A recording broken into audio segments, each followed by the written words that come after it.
Minyak yang leaking tu dah jatuh kat dalam dia punya alternator lah.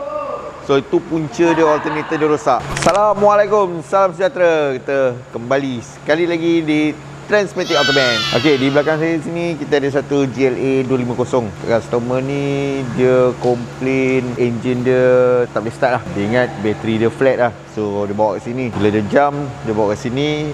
Upon checking, kita dapati dia ni bateri dia dalam keadaan elok. Tapi dia keluar lambang lah, dia keluar lambang bateri tu. Upon checking, kita dapati yang dia punya alternator dia is not charging kepada dia punya bateri dia. Okay, so kat sini kita tengok dia punya alternator lama. Kita bagi dia option lah, dan dia nak pakai OEM apa. So dia pilih nak pakai Valeo lah. Okay, kita unboxing Valeo, original Valeo. Tu dia. Ni keadaan dia lah. Nampak berseri kilat.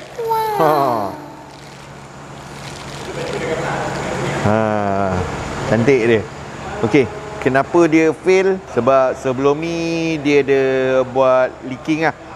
Dia ada buat repair leaking kan, tempat lain apa. So minyak yang leaking tu dah jatuh kat dalam dia punya alternator lah. So itu punca dia, alternator dia rosak.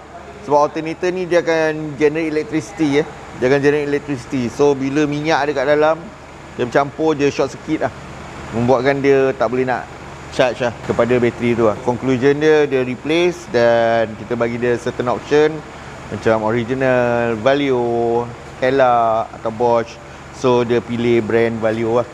Okay, so kepada anda yang memiliki kereta Continental, ada apa-apa masalah, ada apa-apa pertanyaan, terutama kepada kamu yang drive Mercedes-Benz, boleh contact kami. Kami Transmatic Autoband berada di Putra Perdana, berdekatan dengan Cyberjaya dan Putrajaya.